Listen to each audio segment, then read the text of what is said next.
independent music. The triangle of musicians, fans, and music professionals.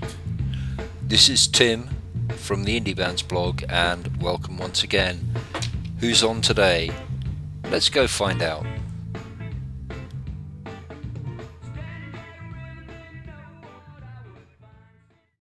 Welcome to Indie Music Tips number 16 we're on, with Chris MacTire and Ralph Nicastro of the US band Boxed Wine. And we're going to have an interesting conversation, I hope it's interesting, about giving away your music for free. Hi Chris, hi Ralph. How's it going, Tim? Happy to be here. It's all good, but that sounds scary, doesn't it? Giving your music away for free. Why would you do that? Well, honestly, at this point, we don't have the recognition or, the status quo for, being somewhere in the music scene to really warrant people to pay us money for something. They barely even know us at this point in time. I mean... What you mean you can't sell $2,000 box sets? No, we cannot. We are not Kiss or Rush or Neil Peart. Or... I don't think we can fill up one CD with our material.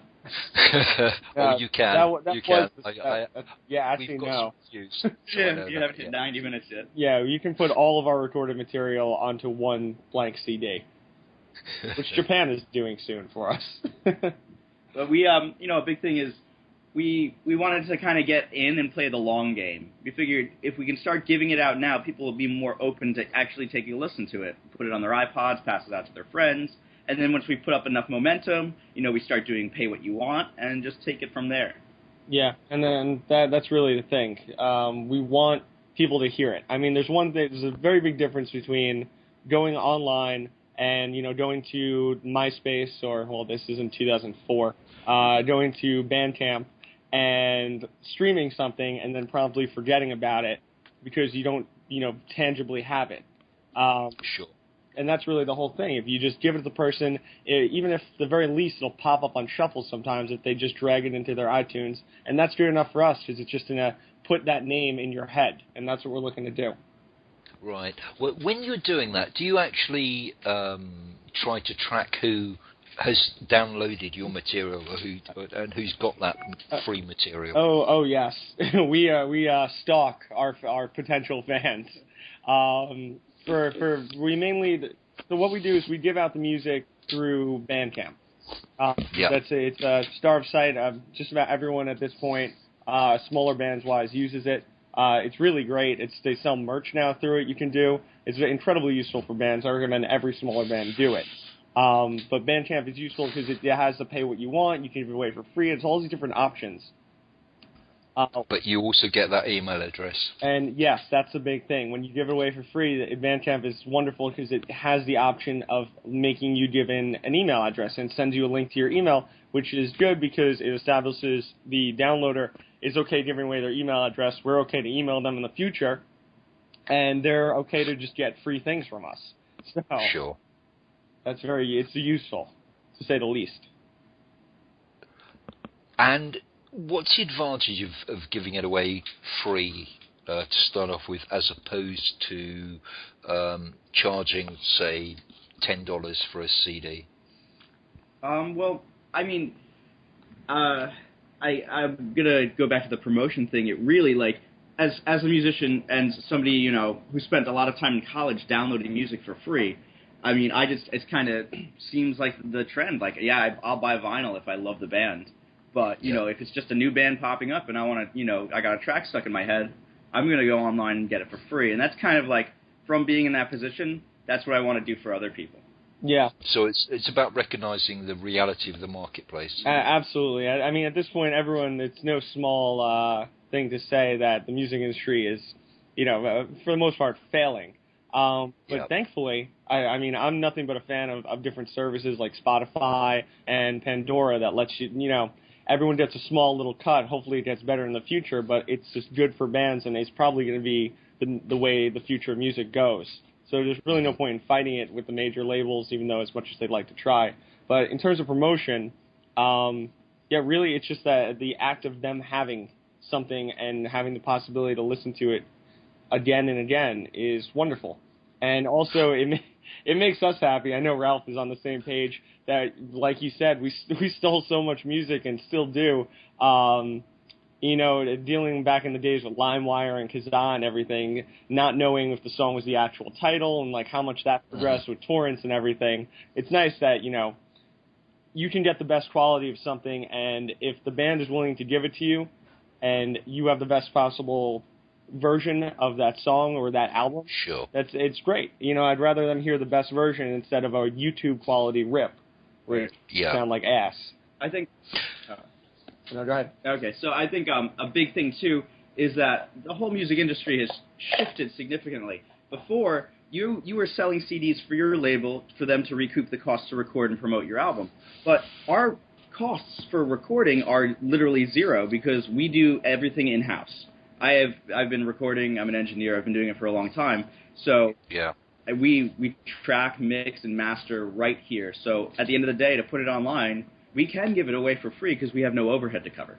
That is also true, which is like I'm not. A lot of bands aren't in that position, which is useful for us because honestly, it's just we're not spending the money to do. We can put the money we would put towards recording into other things like promotion and music video and stuff like that. Right.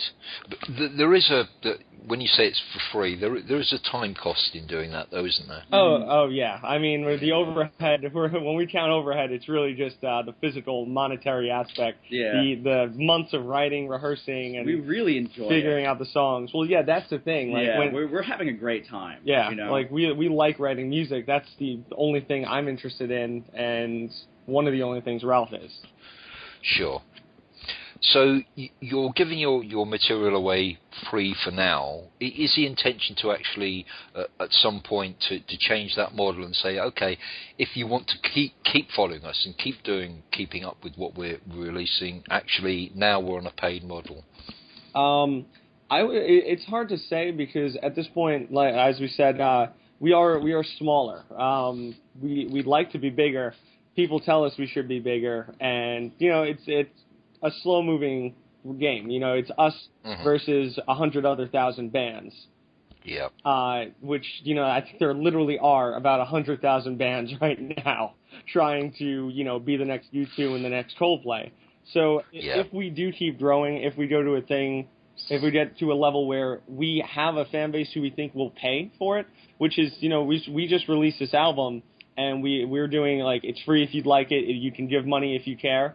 Enough to do so, you know, we're actually seeing, like, you know, we've made a few $100s off the album released in the last month, which is nice. You know, that immediately goes towards gas money to play a show here and, you know, food for the band. But it's nice that people are willing to give a little. And I'm not going to lie and say we only push free music. Like, you know, we do, our music is on iTunes, it's on Amazon, but we've tried to make it, I think I still have to go in and do for this latest album, we try to make it the least amount of money they're allowed to charge, because, you know, you have to be on iTunes, you have to be on Spotify, you have to be on Amazon, you have to be everywhere, every possible nook and cranny, and they're not going to let us get away with selling it for nothing. You know, it's their data space and their server usage. So, but, yeah, in terms of what we actually do, like, you know, we don't have a problem making a torrent for our own music if need be. Like, and what's the ambitions of the band? Is it to make money out of the music at some point, or is it just about enjoying the music for the sake of creating the music? Which I guess is that, you know, there are two different directions for small bands. They can either say, okay, we're always going to be small and never making money, or we're going to be small and here's an opportunity to get our stuff out, but actually the ultimate aim is to be commercially successful. And I don't necessarily by that mean getting on MTV or whatever that latest program is, but actually able to make some money. We definitely want to make this a career. But we see it as, I don't know, I mean, when there's a ton of bands out there, and there's a lot of great bands, you know? It's, I can't expect to instantly, you know, just pick up a guitar and then, you know, jump out there. I'm okay to spend a couple of years, you know, really just kind of chugging at it while working, maybe putting some cash away, trying to find a freelance job that'll let me be a touring musician. So it's definitely in the works, for us to do this as a living, and we'd hope, hopefully within the next year we could be, just full-time band, which would be incredible. Yeah, I mean, that's the dream of every person. Every musician, wants to be a rock star. Like, anyone who says, I'm friends, let's say heavy acquaintances with a person who is of the mindset that, I just want to do this for me. Like, I like making music, so I'm doing this for me, and I don't care about money, and I don't care about being successful or even sounding good. I just want to make the music. And, my argument to him when, he said that was, well, then why are you showing anyone? Why are you recording the music and putting it out there? Like, just the act of you doing that shows that you want some kind of recognition. You want some kind of notice. You want to be noticed. That's what that means. He didn't really have a good response for that. But we're of the mindset that we want, as Ralph was saying, we want to make a career out of this, and hopefully we'll be able to. If not, then we'll pursue other things, unfortunately. But that does mean we want to be commercial. Anyone who says they don't want to be commercial these days is pretty much lying, based on the concept that whole concept of selling out that used to be so perceived in the 80s and 90s, especially with punk bands and underground music. Yeah, I think Green Day was kind of the first ones. Like, you don't sell out anymore. Like, you just can't. You can't sell out because there's no money. There's no money to sell out. I'm selling out to no one. Like, we see the musicians release perfumes now. They put their name on weed grinders. Like, there's no selling out. Like, is there any way you can possibly make any income from someone who likes your music? You're going to do it because there's barely any to be had unless you are Beyonce or Rihanna. Yeah. Yeah. Not that there's anything wrong with them. We honestly love them. I want to be Beyonce. That's a personal goal of mine. It's just such a. There's a concept for us. That's a different interview right there. Yes, I do run a few adult websites as well, so maybe we can come back to that one. All right. We know a few women. Box wine. Yeah, Box wine. This is amazing. What's it about? One of the fascinating things I found about Box Wine was I reviewed your EP and your LP. Mm-hmm. They're both called the same name. Is that just laziness? Okay, no, well that was a little bit of a slip up. We have a naming guy and he got lazy. No, but the real story with that is are you familiar with the band Foster the People? Most people are, I think, but. Yep. Okay. Yeah, well, Foster the People, they released, that song Pumped Up Kicks, excuse me. That was a really big hit here, I guess, in the U.S. I think it was also in the U.K.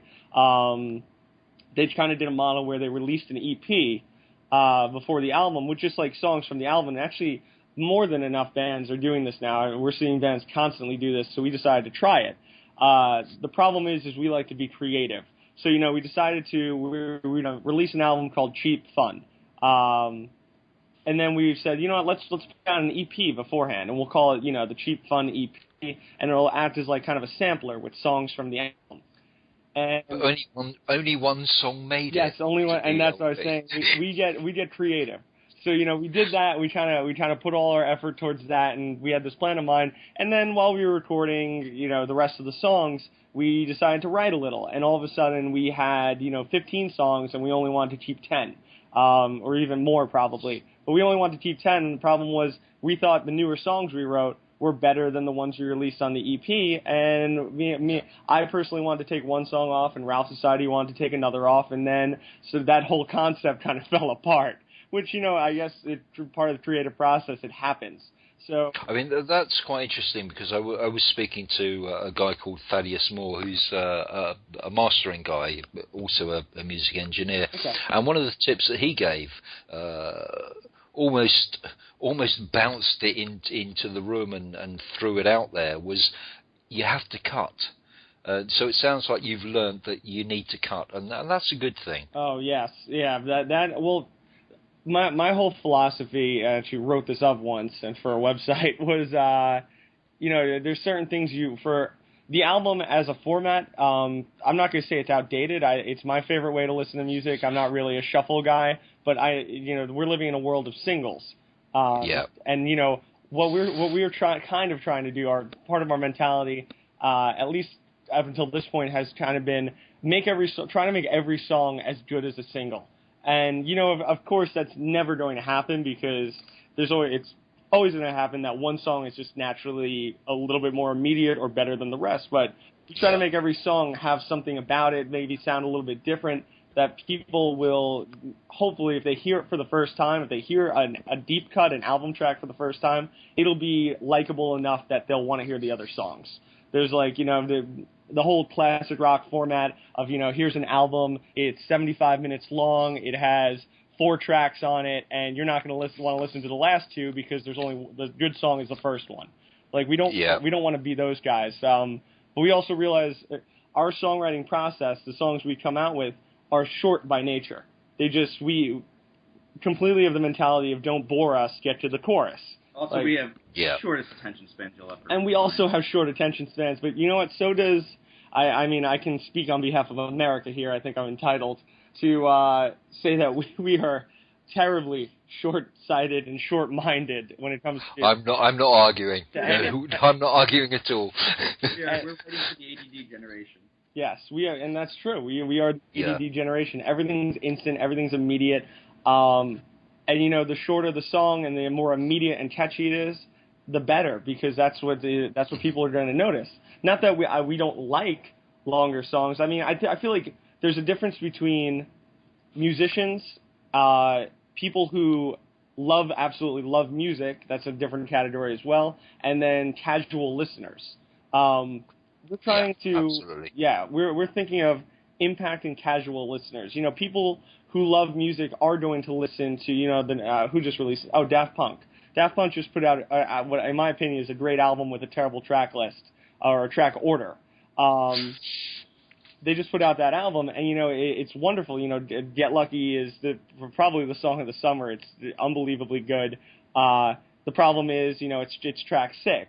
Not that that's a big deal, because hopefully people like that song enough to listen all the way to track 6. But you have track 3, I forget, Giorgio by Mordor, clocking in at 9 minutes, which is, that's great, but I skipped it. Sorry. Right. Right. Halfway through I went, all right, well, this is cool, but, I'll come back to it. And that's just where it is. Phoenix. I mean, that's an interesting dimension that you've raised, which was completely outside of the giving away music for free, which is about putting the tracks in the right order. And you've raised something that's really is genuinely important is brevity. Mm-hmm. I'm an old punk rocker from the 70s, and none of our songs ever lasted more than 3 minutes. That's an album. Yeah, and that's the thing. I mean, you look at the Clash, well, it's everything except London Calling. Actually, no. The Clash's first 2 albums both clock in at, I would say, 30, 35 minutes at the most. The Strokes, my favorite band, their first 2 albums together are almost under an hour. And that's wonderful, and then everyone gets that urge to experiment. It's crazy. You see a lot of bands put out the 3rd album, and it's a double LP with 13 bonus tracks. And, the Red Hot Chili Peppers just did that, and they're, I think, one of the few bands who could pull it off, releasing, a double album, then a normal album, and then all the B-sides as, individual singles over 18 months is what their plan was, which is crazy. Sure. But, people, they've been around forever. People want to hear that. For someone like us with no credit, I was given the task. I ran a blog for a while. I worked for another website. They gave me LPs to review, much like you do. And someone sent me it was like a hardcore metal band, which number one I asked not to be sent that, and they did. So that wasn't good from the get-go. But they sent me a double LP from this band I literally had never even heard of their existence. And I'm like, I was even relatively familiar with the scene and had never heard. It's like, here we go. We started this band last month. Here's 2 hours of music for you. Like they just walked into a room, pressed record, and went at it. It's great, but I didn't want to be the guy to sit and have to listen to all of it. The brevity thing is everything. Go ahead. Yeah, I think that is important, and there are a few countries you can get away with the longer material. I would suggest Scandinavia is a superb place if you want to do the esoteric kind of stuff. That's quite different. But you're right. The vast majority of the music industry the music listening base just wants to get into the music, listen to it, and move on to the next one, which is a different conversation that I pursue from time to time, because I'm still an old album buyer and I love my old vinyl and all that stuff, the triple album. But you're right. Actually, you're not selling to me. You're selling to people that actually just want 2.5 minutes of solid noise that they can enjoy. Exactly. And you know, if we can give them 2.5 minutes of solid noise 10 times in a row, at this point in time, that seems to be the option. And, you know, that's also incredibly indebted to our genre. Genre is, we consider it indie party pop is our, joking name for it. But, that's the thing. You listen to dance music and, there's no Kesha song that's going to be more than 3 minutes. Like, there's that's how it works. We're like, not that we want to make, in the end, we're making pop music, but we want to keep some realness to it. That's why until this point, which might change soon, we've generally avoided synthesizers and kind of like super processed sounds and even like super crispness. And obviously, we tried to avoid the loudness war as well, with everyone pushing their tracks as loud as they could possibly go. But yeah, getting back to it, instead of digressing, yes, our genre also constricts us to write shorter songs. We might be able to get away with, I'd say, a 4-minute song, but we're not going to get away with 5. And we don't really want to. Yeah. I mean, that's quite interesting, the points you've raised from the aspects of what's the advantage of giving away music for free and how can you exploit that? And that is, I think, the dichotomy that many people don't understand, that actually you can give away your music for free, but you can get value from it. Because the next time you play a gig, or the next time you release something you're asking for promotion or payment for, then you've got that email address that you can contact. From the point of view of you guys as a band, as you've rightly pointed out, you're in a marketplace and a music scene that is about short tracks. And I guess that's a lesson for many bands to learn, is understand their community. Exactly. Because if you don't understand your community, you've lost the plot. I can't help but agree there. Chris, Ralph, really appreciate your time. Let's finish with one of your tracks called Cannibal. Thanks a lot, and speak to you again soon. Excellent. Can't wait to talk again. Cheers.